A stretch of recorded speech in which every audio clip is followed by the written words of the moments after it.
so high. I can never get... Hi.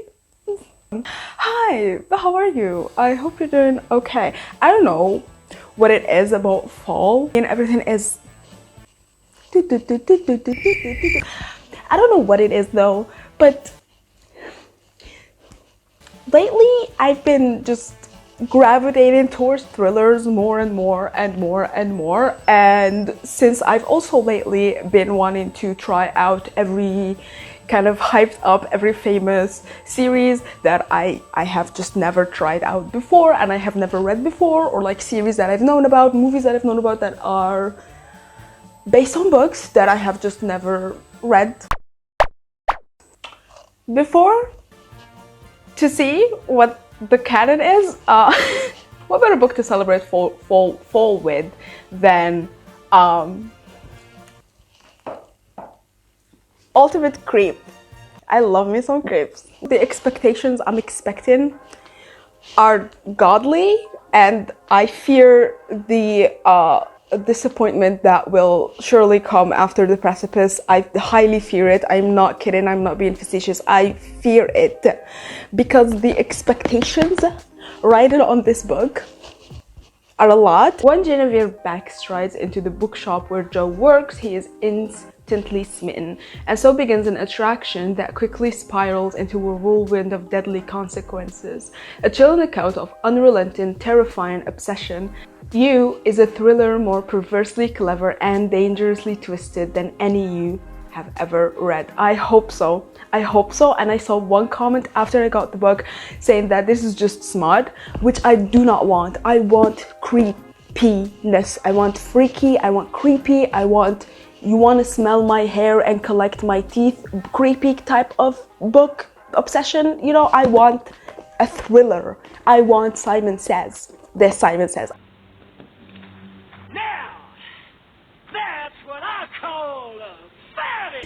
And I need it from this one because it's so freaking hyped and I do not learn my lesson. So we're gonna be reading You by Carolyn. I don't want to say the last name because I'll fuck it up.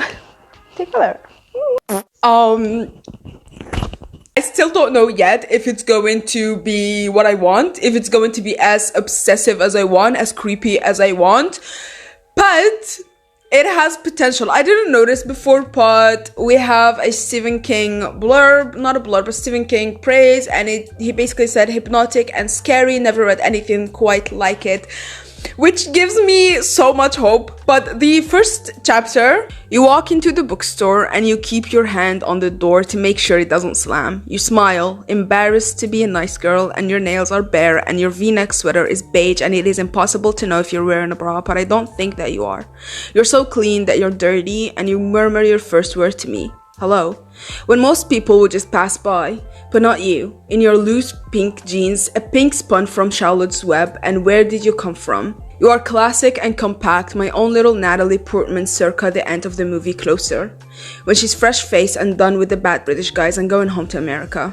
You've come home to me, delivered at last. You didn't walk in here for books, Beck. You didn't have to say my name. You didn't have to smile or listen or take me in, but you did. Your signature is on the receipt. This wasn't a cash transaction and it wasn't a coded debit. This was real. I pressed my thumb into the wet link on your receipt and the ink of Genevieve Beck stains my skin. First initial thought! I like it. So we start in a bookstore. This is the first POV of Joe Goldberg. So he works in a bookstore. He's there chilling, and then you walk in. You is Genevieve Beck. And he is immediately smitten, he is immediately ensorcelled, immediately obsessed. Our opinion, I guess, starting to form on Joe, what he is made out of, what he is made of, how his brain works, and it's a little sus, my dudes. It's a little sus, but I like it so far. I like the way it's written. It's a little icky at times. Oh, sorry. It's a little icky at times. Like there are some questionable phrases.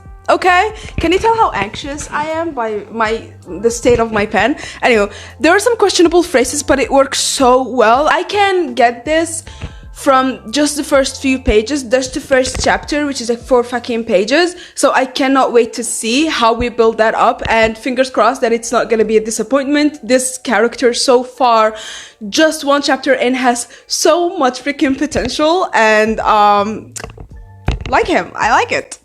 Okay, whatever is happening is good.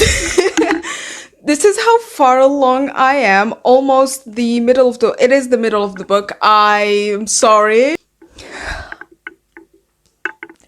Okay, so from the beginning, I don't even remember if I updated you or not. I think I did an initial like first page update, first chapter update, and I liked it a lot. It's the same vibe. It hasn't gotten better or worse, but thankfully the same vibe is good. The same vibe is really, really, really good. I stopped now in the middle of a chapter because it started getting more intimate, and it feels like a precipice. Yeah, it feels like we're heading to somewhere else. We're heading into a different vibe, and I wanted to update before that. So the writing is beautiful, not beautiful as in poetic, but beautiful as in filthy, but delicious filthy for your brain. It reminds me of Gravity's Rainbow. It reminds me of Bukowski.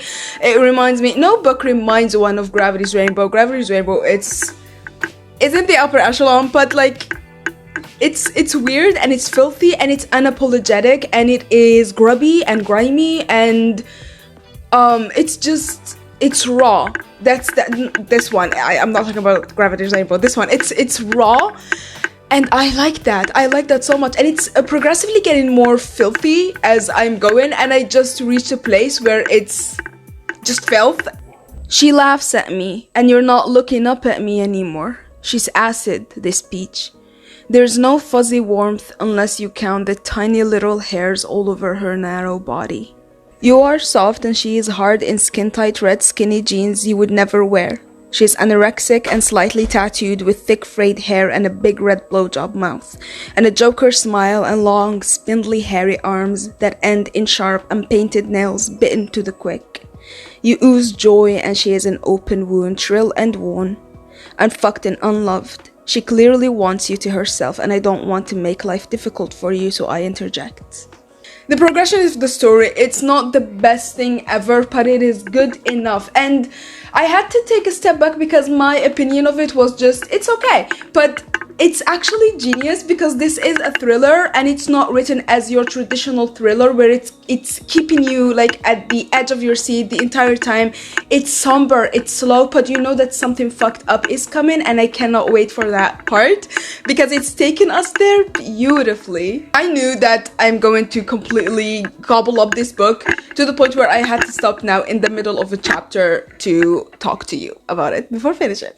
I understand I haven't updated properly, but the tenacity in which I finished this book didn't allow me to do so. Okay, so many things to talk about. I don't even know where to start. Initial experience, absolutely wonderful. An absolute exhilarating reading experience. I am a little bit overwhelmed talking about this. I should have updated along the way because now there are so many things that I'd like to say and I want to summarize as best as I can. Let's start with writing. Writing-wise, this was absolutely genius in my opinion. The narrative structure of the book is gorgeously put. Every character is absolutely horrible, but they don't read as difficult to read about. That's something that I've been noticing more and more. Like the more I read thriller books, the more I read psychological thrillers, the more I read books with slightly, bad people, characters that are supposed to be bad people, I'm noticing that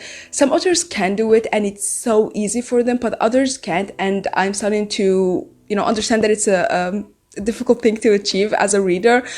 But it's achieved wonderfully here. And what I mean is every single character is absolutely horrible, horrendous, but I don't hate them. I understand them. I want to understand them. And just me wanting to understand them is in itself a sign of absolute genius writing, because that is what someone like Joe would do.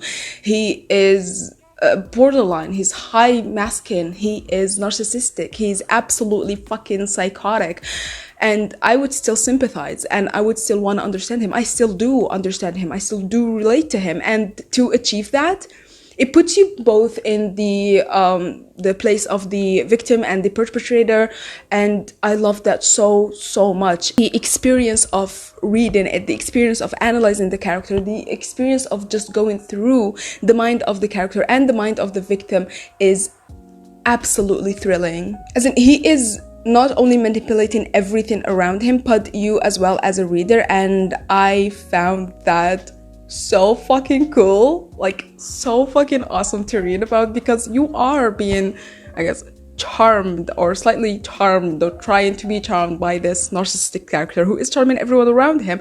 And I loved that. I did not expect this kind of writing from this book. Not gonna lie, the expectations were dragging, were on the floor. The expectations were 6 feet under, but they just climbed over so freaking fast to here, to a really high place, and I'm exceptionally surprised. The trauma responses that I've seen through the book are super realistic and immensely well done to a person like Joe. I had a lot of fun analyzing him and Genevera and everyone around them, but mostly Joe and Genevera along the way. Now, the characters are two-dimensional, apart from Joe, but the characters are two-dimensional, even a little bit of Joe, to be honest, but I don't hate that at all. Actually, I applaud it. I loved it so much, because that is how it is supposed to be. This is from his point of view, and it is from his point of view. It is not an author writing this. It doesn't feel like an author writing this. It feels like a diary entry, a journal. And his absolute tenacious attempts at showing kindness, at showing worry, at showing care, and him absolutely believing that he's a kind, caring, good person all throughout the book, and all throughout committing the most heinous of things and thinking the most heinous of things, and responding in the most heinous of form of response, of trauma responses. It was genius. It was absolutely genius. There were many times where Joe would respond in a coping skill, I guess, or a developed trauma response, a subconscious developed trauma responses that are extremely realistic and real, and the way that they were done makes me know that the author done their research and know what they're writing about, and it doesn't just feel like an author that's trying to make the next new, I don't know, fictional crush to book talk hoes. There was an instant vengeful response all throughout the book from both sides, from Joe and from Genevera, but you know, since we had it from Joe's POV, it's easier to see, it's easier to dissect, to analyze, and I'm immensely grateful to have it because of just how realistic it is. As a borderline bitch, I approve the vengeful response, okay? I approve, and it is almost done to perfection, to be honest. When I get nasty like that, it's like I'm standing outside of myself, and I know I'm being terrible and irrational, but there's nothing I can do about it. I'm a pervert and a sicko and a stalker and a hoarder and a psycho, and I do not respond. This is a high BPD dissociative rage response, and I relate, my dude, I relate. And it didn't just tell us this. This was at page 373. It didn't just tell us now about this. It showed us all throughout the book, just so we can get here to almost the end of the book and them verbally telling us what this response is, how it moves through their body, how it moves through their mind, and how Genevera feels it, how Joe accepts it, and how he himself responds also via a vengeful dissociative respond. Eventually your anger transforms into sadness again. Your muffled blubbering heats the palm of my hand, and I don't loosen my grip. You're gonna wind up with notes like your friend in Pitch Perfect if you keep yelling like that. It was absolutely genius. I'm not spoiling anything, but knowing what Joe did, the double entendre here, the play on words, everything coming back together in just that one simple line was genius. And if you read the book, I'm guessing you know what I'm talking about. I loved it. You have a deep confidence, a sexual prowess, a bull-headed pride in the soft, hungry magnet that heaves between your legs. You're not afraid of me, of anyone. Men love you, you know it. No man can ever be a mouse in your house because you'll always have someone. A hot clerk in a bookstore, a horny shrink, a closeted rich girl, someone will always watch over you, and you believe that you are special. In the cage, you feel loved, not trapped, just like me. The split is a response that I'm very familiar with because it's a BPD response. And you can see that incredibly done in the book, throughout the book. It's different between Genevera and Joe, and I love seeing that because there are a lot of different types of BPD, and we can see Joe's leaning more towards the anger response, the vengeful response. His is definitely not quite BPD. Genevera's presumptuously promiscuous ways heed the way for sure, and we can just analyze this. I can analyze this for hours, my dude. I loved the characters. I loved the building of the characters, the structure of the characters, the structure of the writing. Loved it so much. And I loved how it can be empty. If I didn't understand certain things, I would have read this and not liked it as much. I would have thought it was empty. It was two-dimensional. The end, I loved it. I loved it. I thought it was absolutely perfect. This is actually part of a series which I didn't know, and I'm immensely excited to read more from Joe. I loved the ending. I thought it was fitting. I thought it was satisfying. The last few chapters took the longest break because of the anxiety that they made me feel. They were exhilarating. I didn't want to finish it because of how thrilling it was. I didn't want to finish it because I didn't want that to happen. I loved it. I'm giving this one a 4 out of 5. I absolutely enjoyed it. Did not expect this at all. Oh, the smut. There were a couple of scenes. It's vile, it's cruel. It reminds me of Bukowski, but it's not smutty, not in my opinion at all. I don't even would say it's spicy. It is not that kind of book. And the more lecherous scenes are well put, and they're not lascivious, if that makes sense. They're not, I wouldn't say they're spicy. I wouldn't say they're smutty. I wouldn't say they're love. I wouldn't say they're anything like that. It is strictly a mental illness point of view type of book. And those scenes fit perfectly under that umbrella. Absolutely exceeded my expectations. Okay. If you've read this, please let me know what you think. If you liked it, if you hated it, I would love to discuss this book with anyone. And if you haven't, give it a shot and let me know what you think. Side note, I wouldn't consider this a thriller. It is definitely not scary. A lot of reviews say that it's chilling, it's scary, it's thrilling, blah, blah, blah. I wouldn't say it is. However, it is addictive. It is hypnotic. It's not scary. I loved how hypnotic it was. It is definitely addictive. It is definitely a reading slump ender, but not scary, not thrilling at all. Anywho, that's it. Thank you so much for watching. I love you. I'll see you next video.